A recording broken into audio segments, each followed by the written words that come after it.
Cleveland, joined as always my co-host and dad, Rick Cleveland of Mississippi Today fame. Dad, how are you? Doing fine. I'm really liking these new digs. I was going to say, it's a new dawn, it's a new day for the Crooked Letter Sports Podcast. We're coming to you from the Mississippi Today studios here on Capitol Street in Jackson. Pretty nice setup they got in here. And we no longer can do this in our pajamas. I mean, it's progress for the sake of progress, my friend. We're expanding and moving on.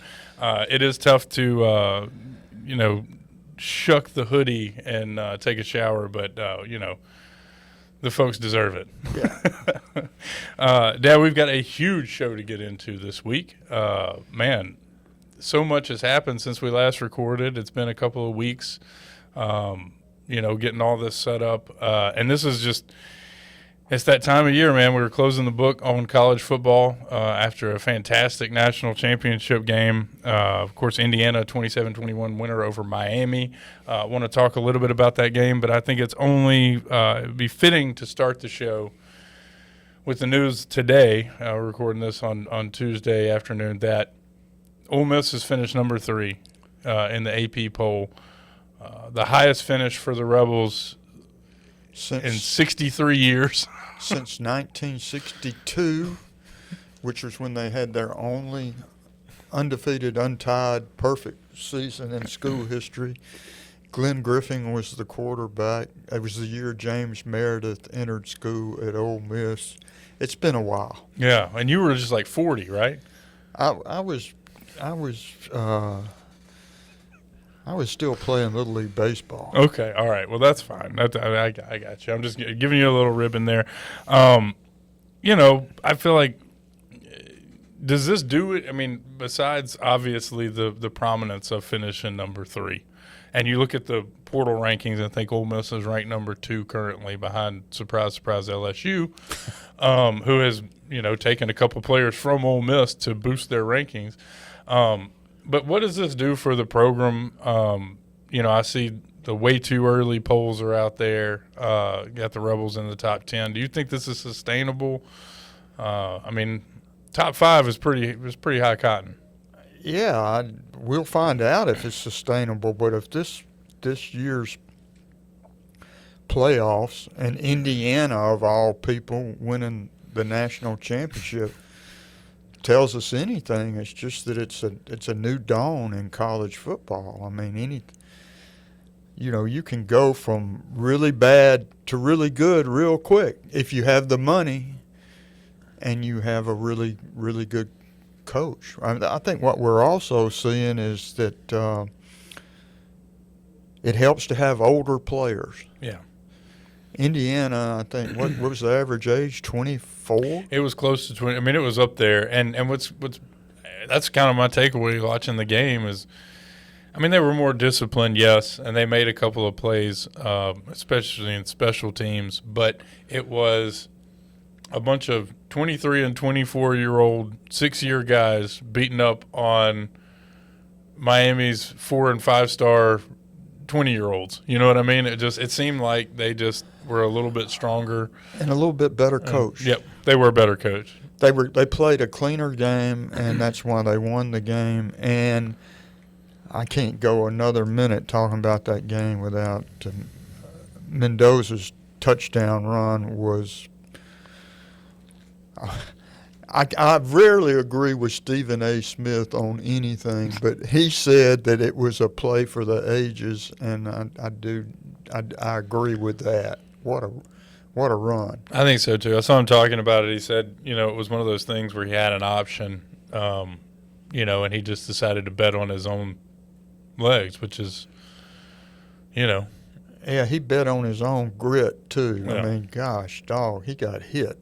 Took a hit and spun him around, didn't he? Yeah, it was a terrific run. I thought the difference in the football game, on top of they won time. They'd won all the stats you want to win. They won time of possession, all that. They only had 317 total yards offense. It wasn't like it was, and Miami's pretty darn salty on defense, so that makes sense. The big difference in the game is the block punt.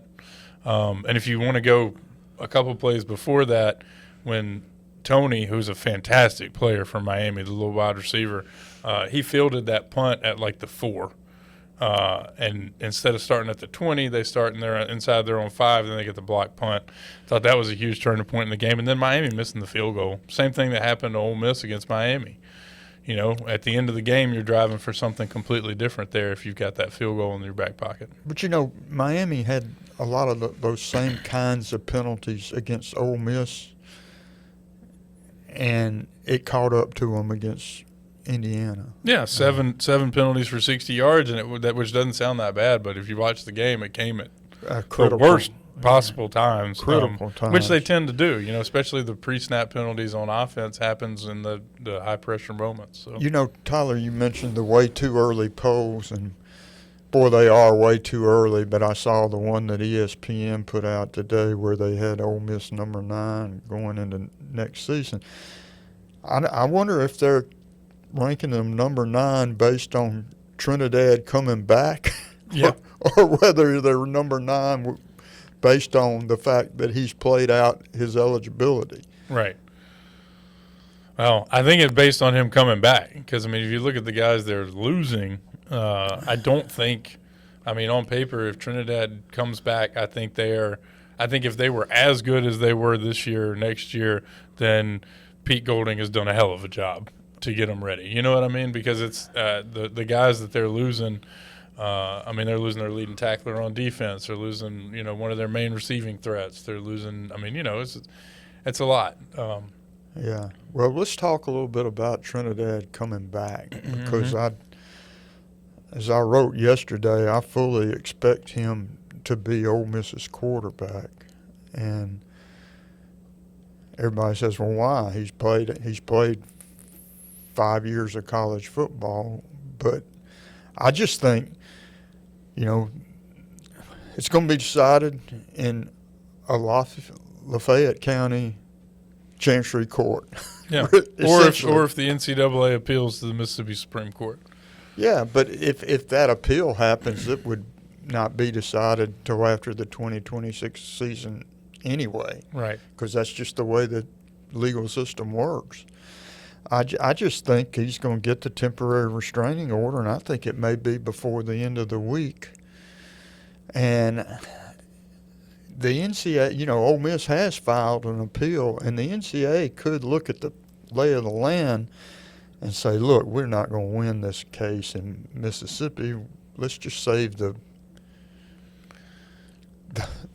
money we're going to pay lawyers to fight an unwinnable battle, and they may just go ahead and grant his appeal.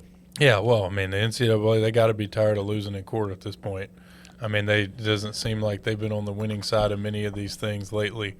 Not on anything where they try to take a player's... Yeah, or enforce a rule that, I mean, you know, going back to the whole NIL, I mean, they lost case after case after case that got us to the point where we are now. Dad, speaking of NIL, it looks like, I mean, Ole Miss has already been a big spender. If you look at the lay of the land in college football, they spent a ton of money to get this good, and it appears they're willing to spend a ton more to stay here. And now it looks like Mississippi State is, you know, they've been playing a little catch-up on that, but it's not like they don't have money, and it looks like they're fixing to spend some if they can. They've got a player, Jordan Seaton, a tackle from Colorado, who was on campus Thursday or Friday of last week. He is the number 1 tackle in the portal, and the price range could be $4.5–5 million to bring him in. But there's a lot of excitement on campus about it because, especially in Mississippi State, people who follow recruiting because, you know, that left side of that line was such a problem, and they don't have a proven guy coming back. If they don't get this guy, they got a transfer coming in from like Jackson State who could challenge for the job. The difference is huge. I don't know that they're hinging their whole offseason on this, but it sure would be a huge boost if you had, you know, arguably one of the best tackles in the country protecting Kamario Taylor's blind side going into next year. Oh, it would be huge, but the message you get if you're Mississippi State from all this, from Indiana winning the national championship, why not us? Right. Yeah. But with the caveat, we're going to have to spend some more bread. They're going to have to. I mean, that's just all there is to it, and it's not like they don't have it. I mean, there was a.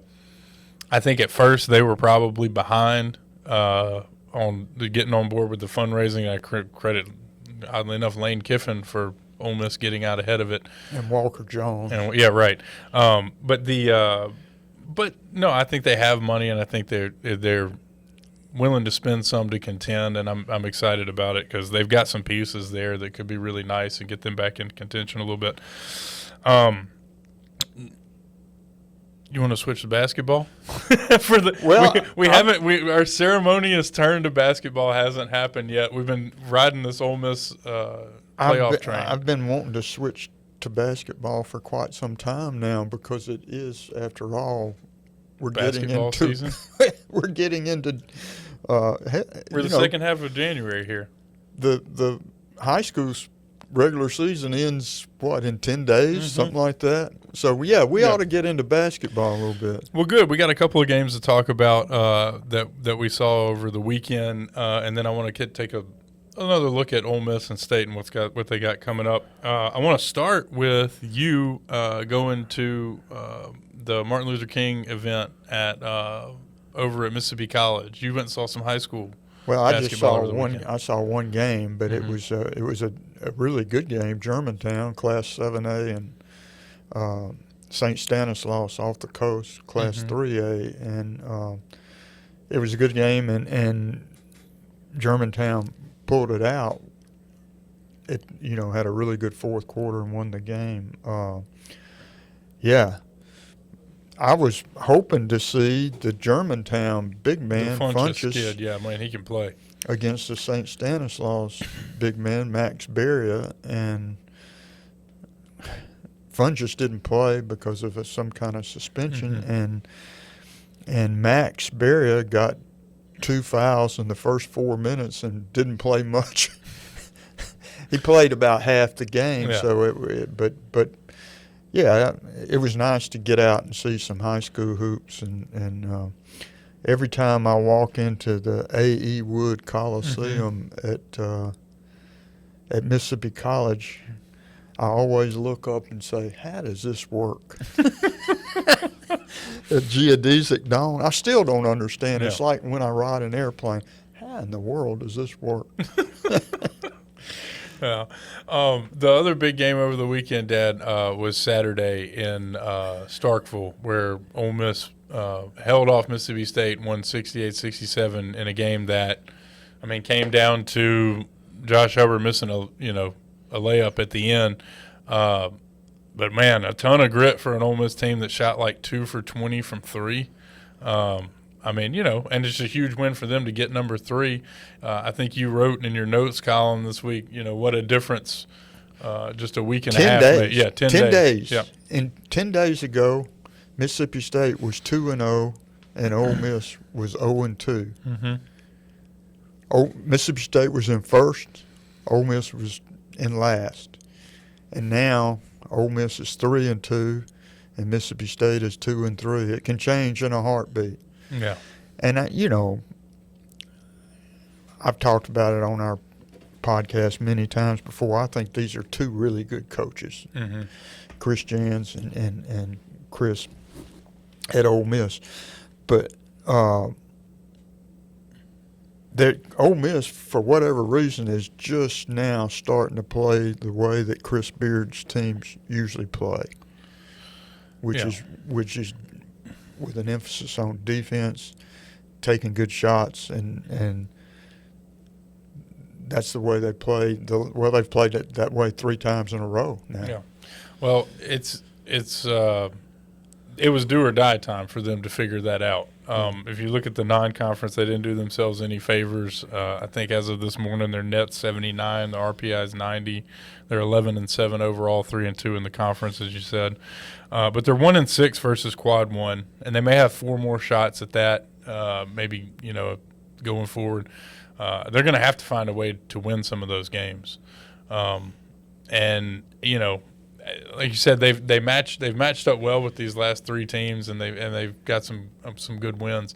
But they got there's no rest for the weary. I think they probably got to get to 10 wins in the conference to be a serious contender to make the tournament. Yeah, well, golly, that league. I've said it. It seems like I'm saying it every year now. It's just so balanced. I mean, It's really anybody can beat anybody. Yeah. And parity, they call it. That's what they call it. Yeah. But Ole Miss has got some nice pieces. You saw that game the other night. I mean, A.J. Storr, 7 of 18, 17 points. Elias Cameron, 8 of 19, 17 points. I mean, those guys. And on a night when Ole Miss wasn't really shooting it very well. Yeah. I'm watching with interest the way that Chris Beard handles Malik Dia, who's man, I don't know what's going on there. the most talented player, the guy who could lift him up and take him on his shoulders. But Chris didn't like the way he had been playing. He benched him a week ago. Yeah, he didn't play very many minutes Saturday. But he came back for Saturday against Mississippi State and got 11 rebounds, which is what they really need from him. They need him down on the block. Same story, different chapter from last year, man. Yeah. So apparently, let's see if he extends that effort and keeps playing with that effort. If he does, I think Ole Miss has a chance to make the tournament. Yep. Let's talk about Mississippi State for a minute there. Looking at the schedule, they're not that. I mean, the RPI, they're not that far off from Ole Miss. They're I think they're right at 90 this morning. Mississippi State, but their final 4 games in January are. I mean, it is a crucial stretch here. They're at A&M. They got Vandy at home, and then they're at LSU and at Missouri. And we're talking about A&M's 14-4, Vandy's 16-2, LSU's 13-5, Missouri's 13-5. That's a tough stretch. It is a tough stretch, but they got to find a way. I mean, usually I would say, man, break even in those games with 3 of them on the road. They really need to find a way to win 3 out of 4. And I don't know, any given night. I mean, I think they've got talent enough to win any of these games, but they got to perform better in the crucial moments, which is. They had a huge chance Saturday there at the end. Well, when Hubbard was coming down the court, I thought it was over. It was clear he was going to get to the basket. I thought, well, State's going to pull this. Yeah, out. I thought he was going to win the game right there. Yeah, but I don't think it's stretching matters to say State goes as Josh Hubbard goes, and we'll see how far he can take them. Yeah. Would you, if you had a prediction for those final 4 games, you think they can get 2 or 3 of them? If they get 2, that'd be good. I don't see them winning 3 of those. No, I don't either. But I think that's what it's going to take at this point, because they're like you said, they were 2-0 in the league. Now they're 2-3, and you staring down this stretch doesn't look very promising. But I think, like I said before, I think they have the talent to do any of that. Dad, before we get out of here today, have to mention, because I can't believe this, but we're 3 weeks away from college baseball. Yeah. I mean, it's crazy when you have a team from Mississippi that plays that far into the college football playoffs. The off season kind of flies by. Everything runs together. Almost all 3 major sports run together. Yeah. So. But I did see some preseason rankings for baseball. You want to talk about those for a minute? I know Mississippi State is. It's unbelievable. They're ranked number 4 in the country in the biggest, the most meaningful college baseball poll. They're number 4, and it's all based on a little bit about what they got coming back, but it's based on Brian O'Connor as the coach and the players he's bringing in. Right. Which is wild. I mean, this is a team, they were not ranked to finish the season last year, correct? No, And they're number 4 in the country to start the next year. Right. And there are 11 teams, 11 SEC teams in the top 25. That doesn't surprise me. And then Southern Miss comes in at number 20. Yeah. And is Ole Miss one of those 11? No. I didn't think so. Which surprises me. I mean, I think they're going to be pretty good. Well, they usually are. Yeah. So is Southern Miss. And so is Mississippi State, usually. What's unusual is for Southern to be, they always end up in the top 20. Yeah. But they never start out there. This year they're starting out there. If they play well, they got a chance to get really, really high. Well, I enjoy, college baseball is my favorite sport to cover and watch. Mine too. And it's fun to talk about because it's something that we do here in Mississippi so well. There's a lot of things we do well. There's a lot of things we don't do well. There's a lot of things, but there's not a whole lot of things that we're absolutely elite at. And this is one of them. College baseball, we play it well, we pitch it well, we coach it well, and we support it well. Yeah, better than just about any other state. Three programs in the top 15 in the nation in attendance. That's pretty stout in a state this size. And often by the end of the year, 3 teams in the top 15 in the ranking. So hopefully this year we'll go just as well. We have plenty of time to talk about it, or I should say plenty of time. We got 3 weeks to talk about it before it starts. So one more thing we need to mention today, and this is just, I found out about it 5 minutes before we headed down here.